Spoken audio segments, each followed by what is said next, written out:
le chevalier Charette s'exclamait en 1793. « Notre patrie à nous, c'est nos villages, nos hôtels, nos tombeaux, tout ce que nos pères ont semé devant nous. Notre patrie, c'est notre foi, notre terre, notre roi. Mais leur patrie à eux, qu'est-ce que c'est? Ils veulent détruire les coutumes, l'ordre, la tradition.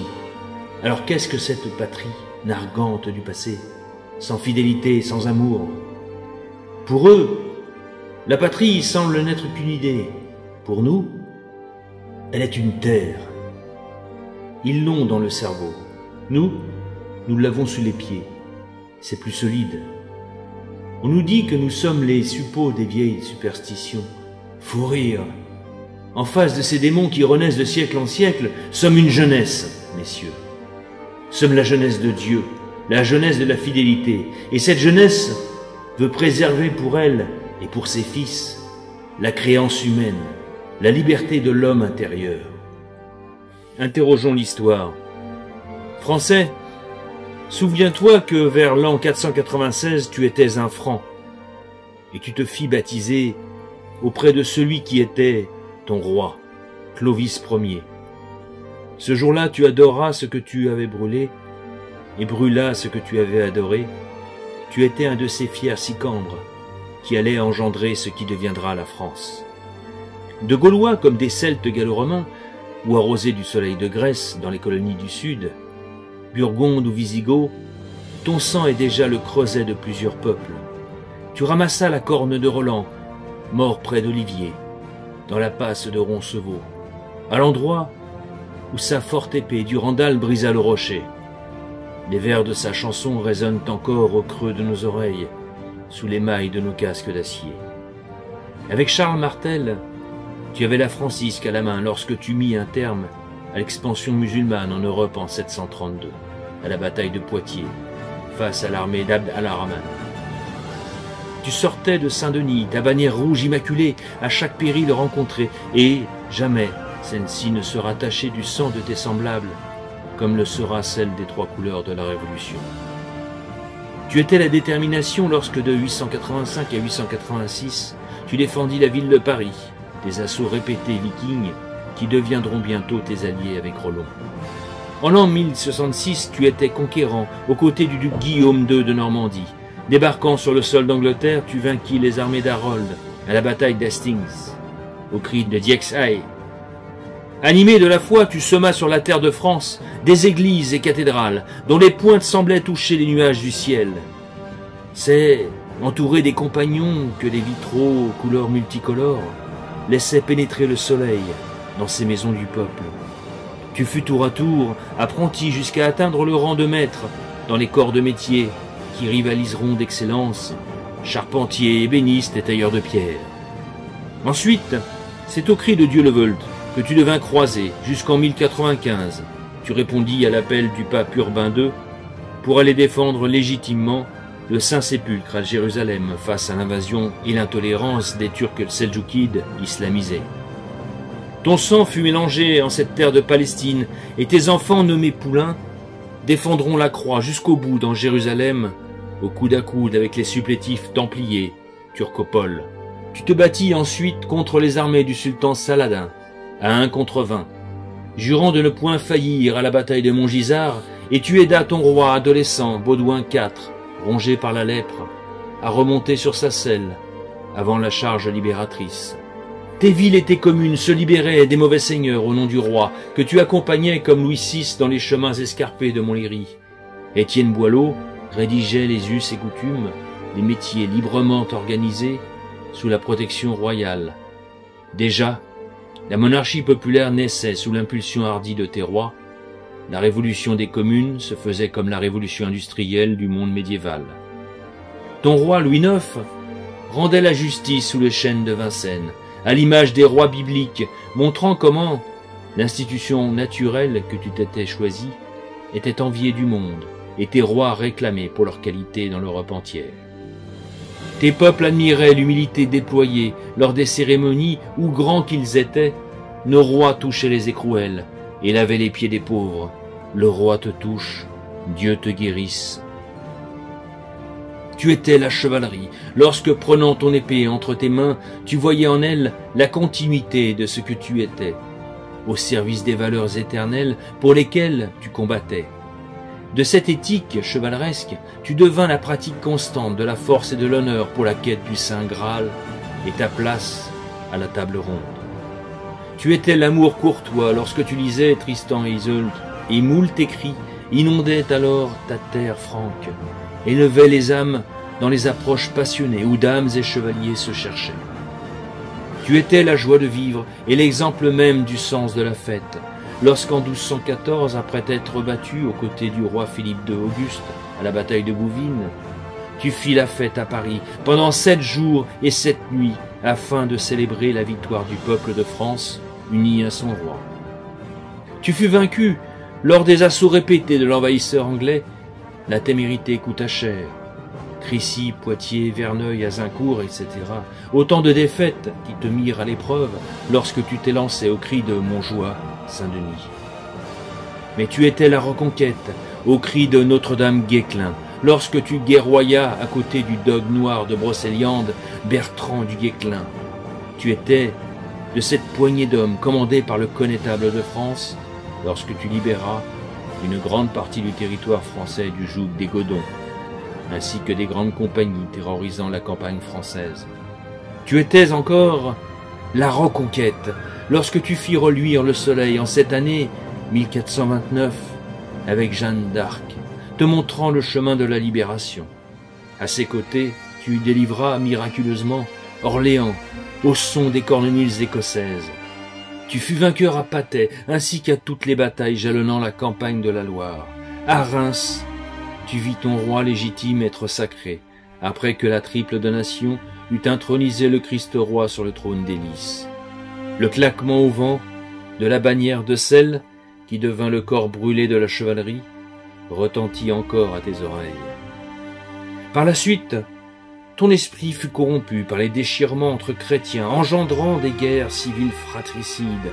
Mais grâce à Henri IV, tu sus retrouver la paix et l'unité. La fameuse poule au pot fit même de toi un maître dans l'art culinaire, dans la reconnaissance de ton peuple.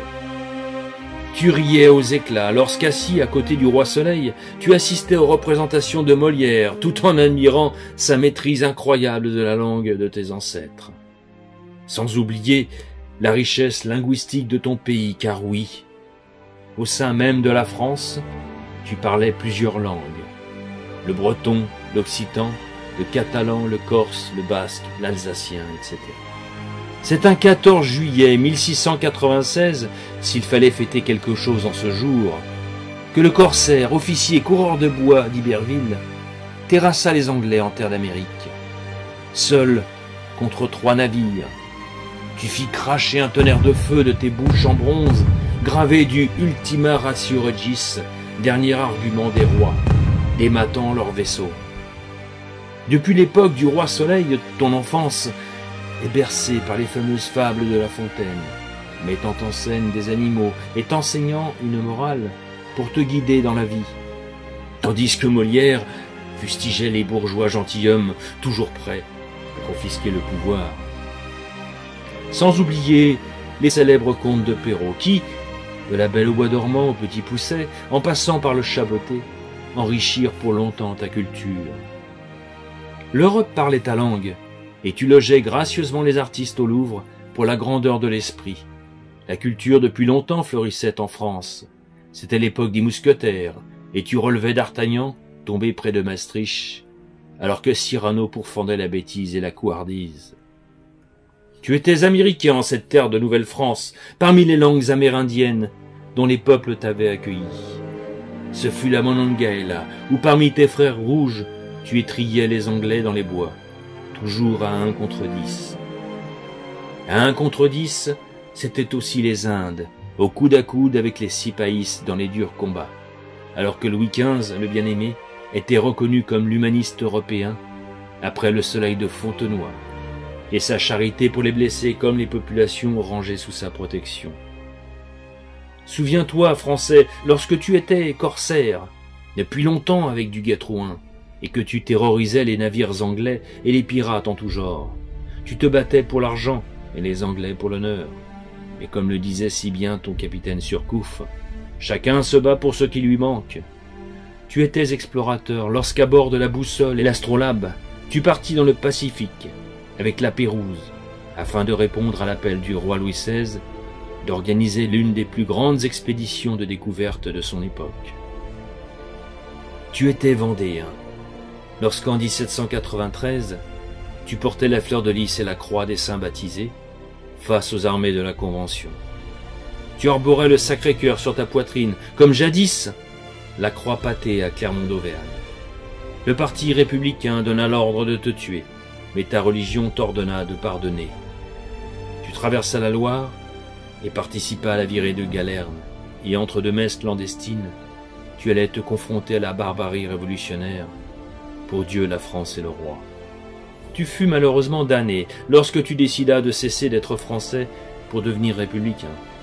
Tu étais parti dans une conquête insensée de l'Europe avec ton petit caporal, afin d'imposer au reste du monde des idées nouvelles que les idéologues voulaient universelles. Tu étais la revanche depuis la défaite de 1871 face à la Prusse de Bismarck, et tu devins le sacrifice lorsque la République t'imposa la mobilisation générale de 1914. D'ailleurs, le général Lafargue se souvenait parfaitement de ce que tu fus lors de ce premier conflit mondial. Ce Français qui, dans la vie journalière, se montre trop souvent jaloux, égoïste, insatisfait, revendicateur, ce même Français revêtu de l'uniforme, je l'ai vu sous la pluie et la mitraille, dans la boue et dans le sang, patient, obéissant, respectueux, fraternel, je l'ai vu se dresser sur un cygne et offrir sa poitrine à la rafale, je l'ai vu tomber, saigner et mourir sans une plainte. De ce Français, plus attaché à la vie que quiconque, parce que nulle part au monde la vie n'est plus attachante que dans la douce France, l'armée a fait le soldat de la Marne, le soldat pilonné dans le mortier infernal de Verdun, et celui de Dien Bien Phu, abandonné par la patrie lointaine, qui sans moyens, sans but, sans raison, sans espoir, mais sans désespérer, sut lutter, souffrir et mourir pour rien, si pour montrer qu'il avait toujours l'âme de ceux de la Marne et de Verdun. Voilà ce que tu es, Français, quand tu deviens soldat. Dans l'enfer des tranchées, du feu, du sang, de la boue et des gaz de combat, tu vis pendant 4 longues années. 1,5 million de tes frères, pères, oncles ou cousins, perdre la vie dans ce conflit qui ne fut qu'un désastre sans nom. Tu fus malheureusement trahi par ceux qui te promirent la der des der, et qui, 20 ans plus tard, te renverront au front, combattre les armées du petit caporal peintre de Munich, enfanté, entre autres, par le traité de Versailles. Tu as été, pendant des siècles, paysan ou artisan, tu as façonné le paysage de la France de tes constructions issues de ton savoir-faire, acquis au sein des corporations de métiers, qui étaient pour toi une seconde patrie. Forteresses, châteaux Renaissance, cathédrales, chapelles, églises, villages et bourgs, jardins, meubles, bijoux, etc. Si une ville de France pouvait parler, voici ce qu'elle dirait. Voyez, je suis vieille, mais je suis belle. Mes enfants pieux ont brodé sur ma robe des tours, des clochers, des pignons dentelés et des beffrois. Je suis une bonne mère, j'enseigne le travail et tous les arts de la paix. Je nourris mes enfants dans mes bras, je suis leur mémoire. J'ai reçu des blessures qu'on disait mortelles, mais j'ai vécu parce que j'ai espéré. Apprenez de moi cette sainte espérance qui sauve la patrie. Pensez en moi pour penser au-delà de vous-même. Regardez cette fontaine, cet hôpital, ce marché que les pères ont légué à leurs fils. Travaillez pour vos enfants, comme vos aïeux ont travaillé pour vous. Chacune de mes pierres vous apporte un bienfait et vous enseigne un devoir. Voyez ma cathédrale, voyez ma maison commune, voyez mon hôtel-Dieu et vénérez le passé. Aujourd'hui tu es meurtri par les délires malsains de la Ve République, qui n'a de cesse de vouloir te détruire comme d'ailleurs toutes les républiques depuis la première. C'est un violent châtiment issu des erreurs passées que tu subis actuellement. Ta musique n'est plus celle de Versailles en chantant les oiseaux, mais du bruit martelant les oreilles de tes enfants, conditionnés par le système créant tes besoins. Tes bâtiments ne sont plus des lieux de vie, comme jadis, dans tes villes peintes des temps classiques, où ceux-ci se mariaient avec le paysage, fruit de l'amour entre l'homme et la nature. Ta vie que rythmait la beauté naturelle et le temps de chaque chose est remplacée par le confort et le luxe, détruisant tes riches heures d'entente communautaire. Mais il ne tient qu'à toi de retrouver ce chemin. Mais qu'importe les épreuves que tu devras affronter dans l'avenir, quoi qu'il arrive, n'oublie jamais ce que tu es, Français. Toutes ces légendes, des gisants de pierre aux mondes étranges, d'un jadis toujours vivant qui court dans nos esprits comme dans notre sang. Héritiers nous sommes et empiriquement dignes nous demeurerons. Tout est symbole dans les limbes qu'expriment encore les pierres où vécurent ces sagas. Ces grands d'hier vivront à travers nos actes et comportements d'aujourd'hui, comme demain, l'arbre de vie irrigue nos veines sous le soleil qu'apporte la lumière du ciel. Le guerrier qui sommeille en nous, que l'instinct maintient dans la permanence, comme l'épée symbolique et pure demeure à nos côtés, est le garant de la civilisation, des valeurs hautes de la société.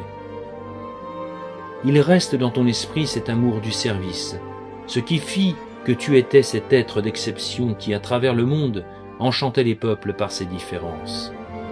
Français, n'oublie jamais que tu es et seras toujours la civilisation française chaque fois que tu poseras le genou à terre face à la croix du Christ et que tu adoreras ce que tu as brûlé et brûleras ce que tu as adoré.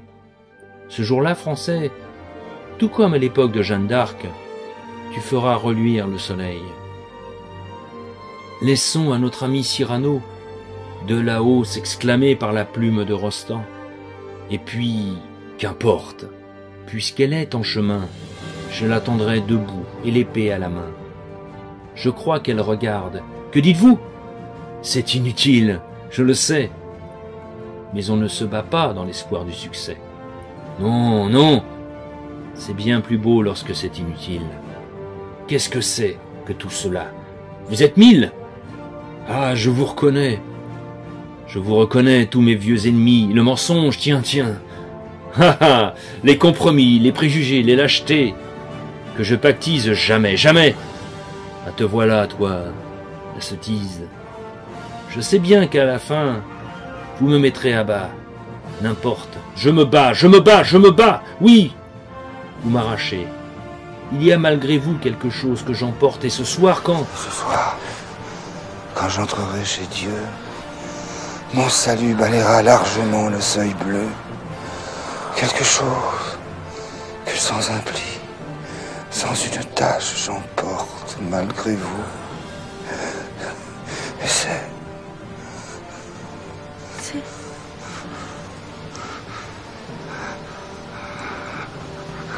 mon panache.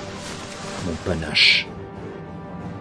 Voilà ce que tu es, Français, voilà ce qu'est ton héritage, ce que sont tes devoirs envers tes ancêtres et les générations futures. Notre jour viendra.